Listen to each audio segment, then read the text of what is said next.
नमस्कार मित्रगण, हम डॉक्टर रोशनी झा अहाँ सबके अपन चैनल मैथिली विद रोशनी में स्वागत करै छी। जो आप जे लगे छे मूड कनी फ्रेश लगे छे, अपन जे छे से गाँव अयलहुँ हैं।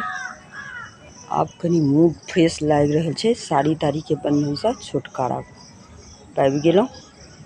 साड़ी छै नीक, मिथिला के पहनावा छे। साड़िए में नारी सुंदर लगे छे, मुदा हमरा जे छे से साड़ी सम्हारना बहुत जे छे से प्रॉब्लम में फंस जाए छे से होइ छे।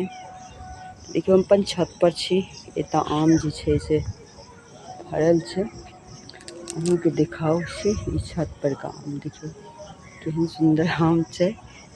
अहाँ सब कतेक आदमी अहाँ सबके आम लागल या, कतेक आदमी के नीक लागल या हमरा जरूर कमेंट क के कहब। देखिए छे आम एखनो जे छे से लुप्तल फड़ल छे। ई त एलिए अपना ओतऽ तो घूमे फिरे के दिन छे, तो लोग घूमे फिरबे करते। आमक बगान में नहीं, छत पर घूमे छे हम सब। से बड़ा डिफिकल्ट भ जाए छे सासुर की जिंदगी, बुझलिए।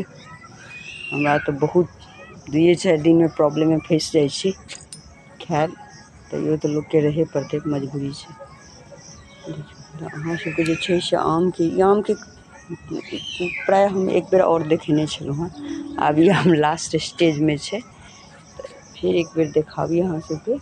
फजली आम छे देखियो, ठीक छे। अहाँ सब जरूर कहब जे केहन लागल अहाँ सबके। बाय बाय।